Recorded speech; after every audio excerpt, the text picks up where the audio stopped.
91-99 no tenía programa, sino es que era un lugar donde tú aprendías una técnica, porque todos los miembros ya tenían una formación académica en Bellas Artes o en cualquier otra parte. Ese taller era nuevo, cuando yo entré, parece que se fundó en el 56, no estoy seguro. Yo entré en el 58. Académicamente yo me formé en Estados Unidos durante ese año que estuve allá. ¿Y eso es lo que te sirvió para programar todo esto? Pues. Claro, esa experiencia. Porque era primera vez, ¿te fijas? Entonces la Dinora se hizo cargo de los cursos superiores porque funcionaban como taller libre como el taller 99. Pero los básicos tuve que hacer yo los programas porque había que enseñar en forma ordenada las técnicas de grabado. Y en la especialidad ya era como una práctica de esas técnicas.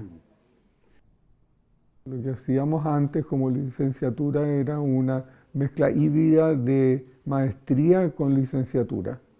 Entonces era poco para maestría y era mucho para licenciatura. Perfecto, ya. Porque en la maestría es donde uno estudia una especialidad.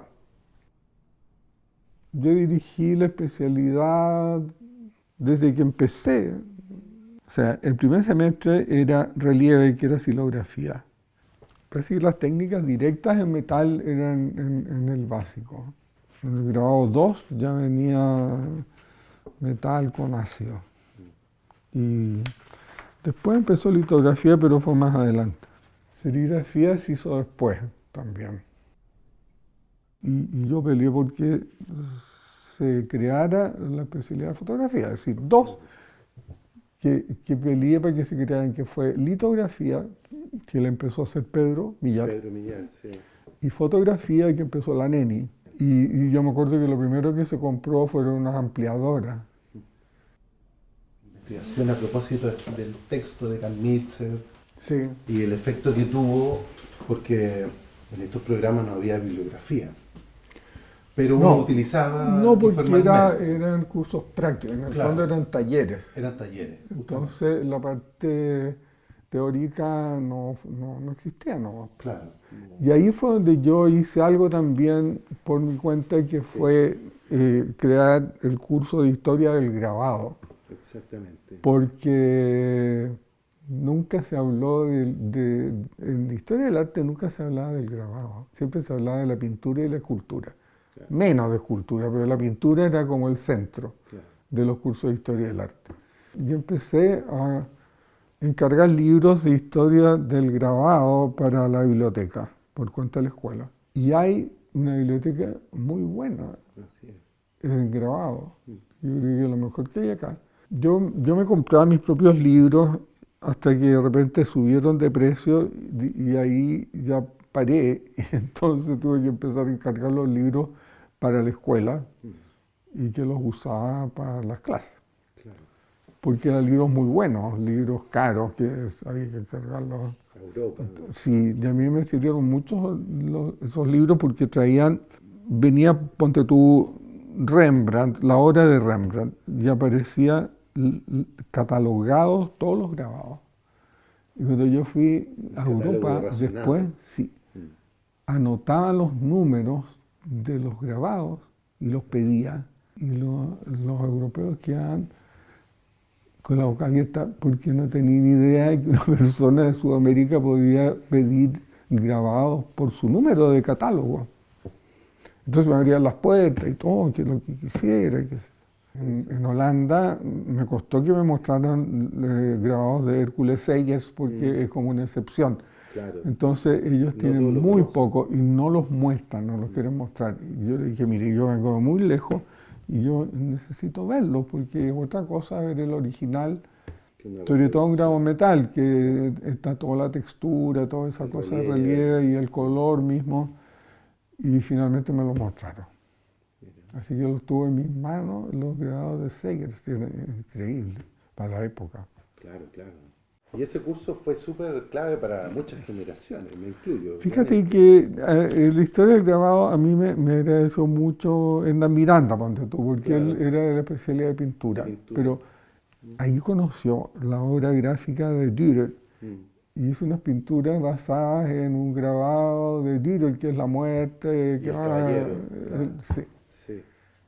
Y Sí. también Y hizo una serie unos larga de biombos, eso, que también también. fue a raíz de cuando yo les hablaba de la estampa De la japonesa. estampa japonesa, claro. Entonces sirvió de algo, te fijas, no solamente para el de grabado, que era obligatorio para los de grabado, pero era optativo para los de pintura y escultura. Claro. Eso que dices tú de Kemnitzer fue en el fondo, yo no partí de ese texto de Kemnitzer, sino que sencillamente me sirvió de tabla de salvación para justificar cosas que se estaban haciendo en la escuela, que no era lo tradicional del grabado. Entonces ahí me sirvió ese texto de Kemnitzer que decía que no era necesariamente necesaria una matriz tradicional como una plancha de metal o un taco de madera o una piedra litográfica, sino que las huellas de una persona que camina por la arena son impresiones también de las pisadas de una persona que actúan como un grabado, porque la matriz es el zapato que va quedando marcado en la arena y que es fugaz, además. Además, claro. Y eso les gustó mucho a los alumnos, porque ellos lo que querían era hacer algo que no fuera el grabado tradicional. No querían hacer planchas de metal, ni querían hacer taco de madera, entonces yo decía, bueno, el compromiso es que tienen que justificar lo que están haciendo ustedes en relación al grabado, que sea múltiple, que sea impreso.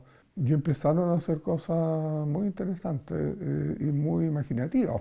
Claro. Que tenían que ver con movimientos artísticos europeos también. Usar el agua fuerte. Entonces el agua fuerte se podía entender de muchas maneras.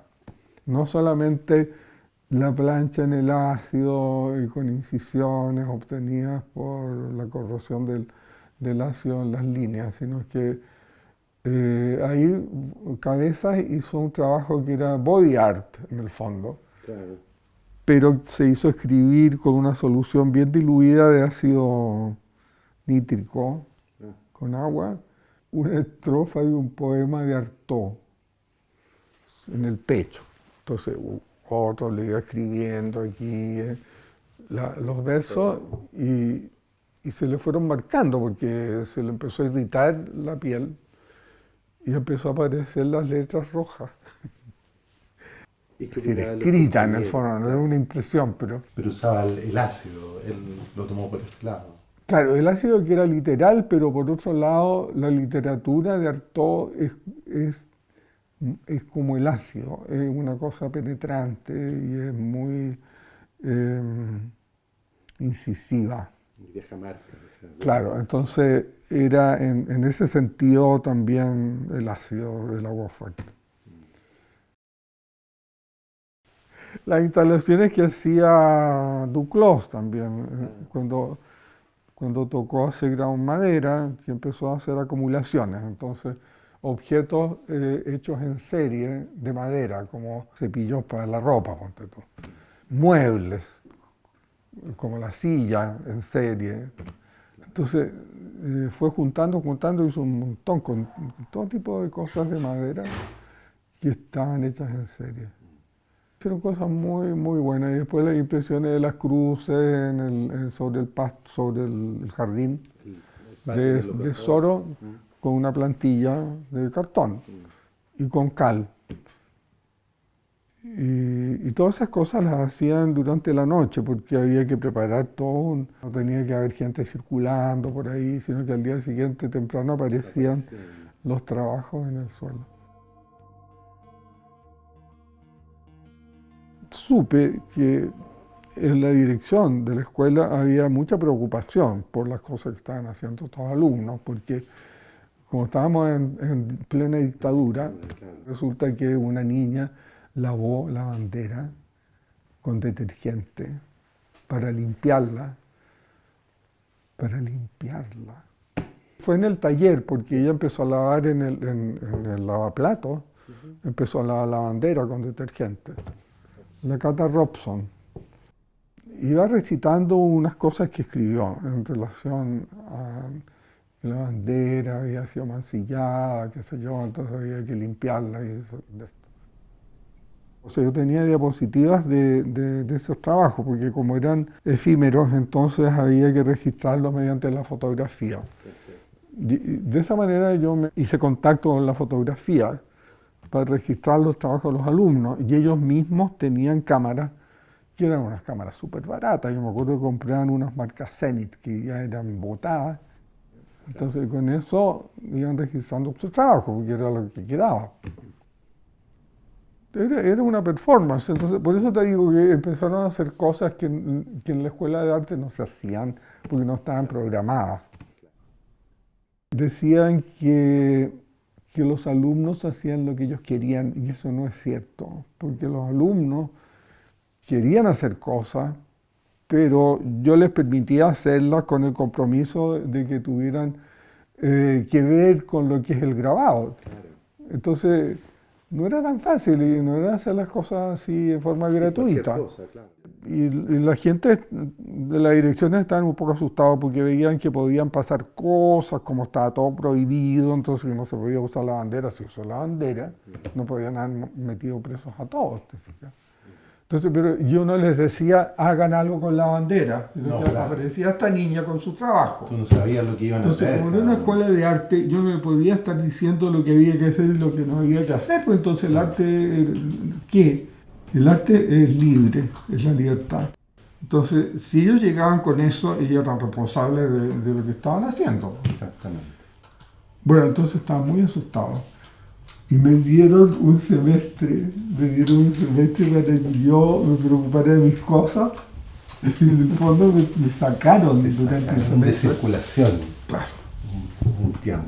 Con las mejores intenciones, ¿te fijas? Porque es cómico, porque ya yo, ¿cómo iba a decir que no? Si No, claro, no podía. me pagaban el sueldo igual y yo hacía mis cosas durante un semestre.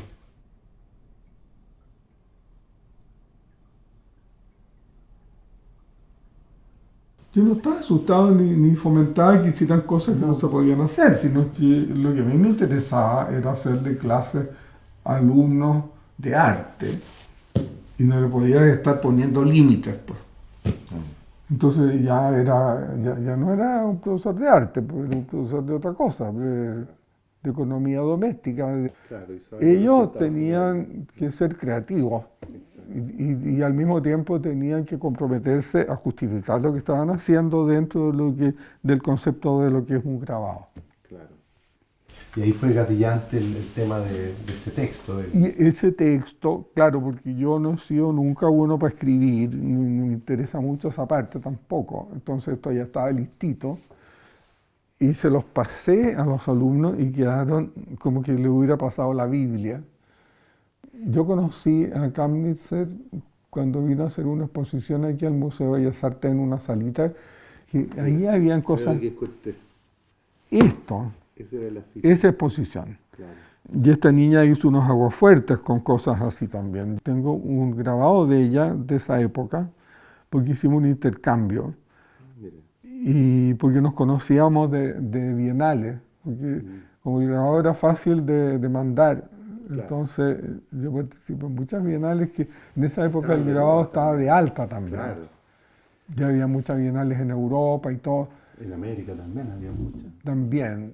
Entonces en el catálogo aparecía Uruguay, aparecía Kamnitzer, Argentina, la Liliana Porter, que era esta. Y entonces nos conocíamos de catálogo. Y cuando ellos llegaron a Chile me querían conocer. Nunca nadie les ayudó a encontrarme. Y fíjate que no sé cómo lograron ubicarme y fue el día antes que se iban. Entonces los cambiamos a comer. Yo estuvieron en mi casa comiendo y ahí hicimos intercambio de grabado. Yo tengo uno de Kamnitzer y otro de la Liliana Porter. Y es bien bonito. Es un aguafuerte que dice línea ausente, pero por el medio de la frase hay un blanco en que se interrumpe la letra y aparece una línea. Y la frase es línea ausente, entonces la línea está sobre es bien bonito.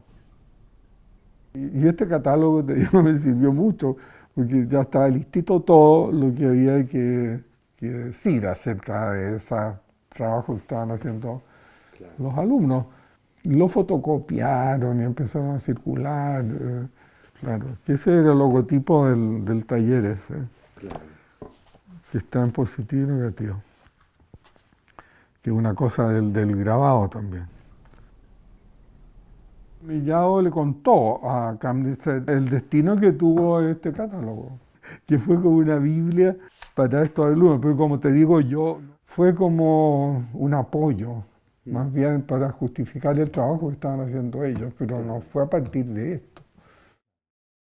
Yo nunca he pensado que uno tiene que imponerle cosas a los alumnos en una escuela de arte, tú no le puedes imponer cosas, es decir, tú le enseñas, tú los orientas más bien en lo que a ellos les interesa.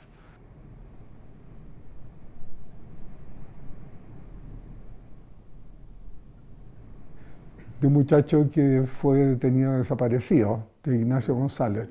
Sí. Yo tengo una litografía de él aquí, que es un guante de box. Con los sí, huesos, con una tremendo. radiografía. Sí. Este cabro hacía unos remates en el patio, ahí en Lo Contador.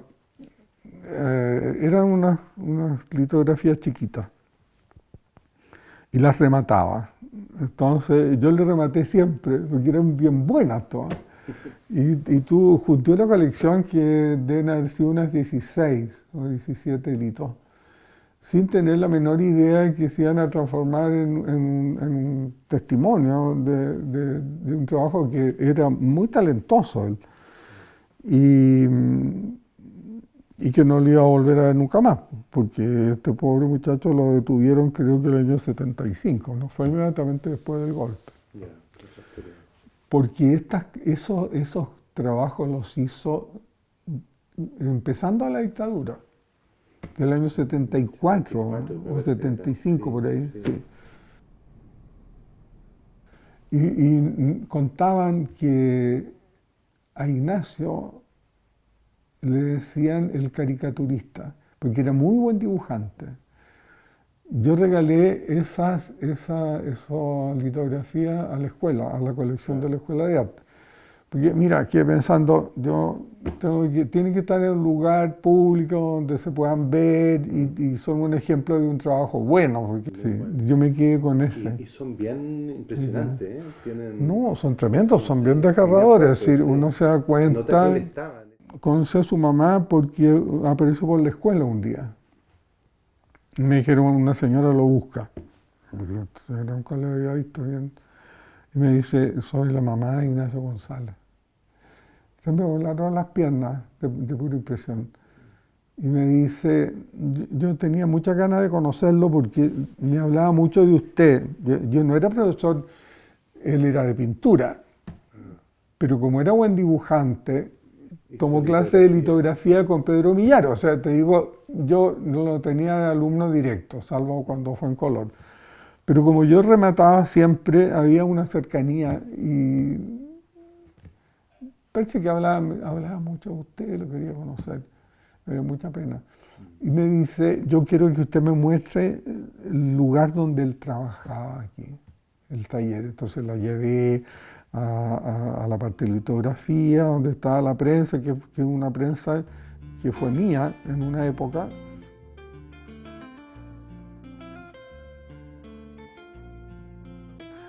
Y este es un taller que hice para niños de una población. Hice un calendario y les enseñé a hacer grabado. Entonces, ¿cómo les enseño a hacer grabado a niños tan pobres que no tienen para comprar nada? Y es peligroso porque se pueden cortar si hacen xilografía y todo. Entonces lo hicieron con un lápiz Bic sobre un cartón. Dibujaron, yo les dije, ya cárguense lo más que puedan, cárguense haciendo los monitos. Entonces quedó un surco. Perfecto. Y el cartón se cubrió con goma laca después para que quedara impermeabilizado y se pudiera entintar. Claro. Y se pudiera limpiar después con parafina. Y ese es el resultado. Mira. Entonces son líneas blancas contra líneas blancas contra fondo negro. Fondo Y negro. hizo un calendario con estas imágenes, que me encargaron un calendario de una empresa que se llamaba Industrias Eléctricas y Electrónicas de la Corfo.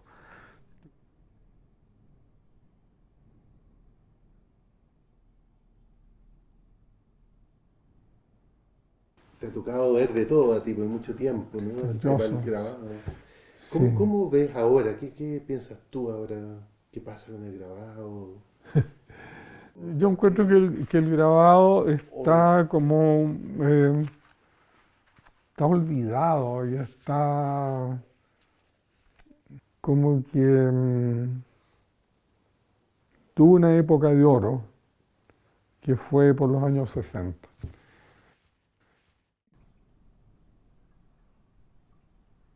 En una época el grabado fue algo central, importante, que el grabado era algo independiente de la pintura.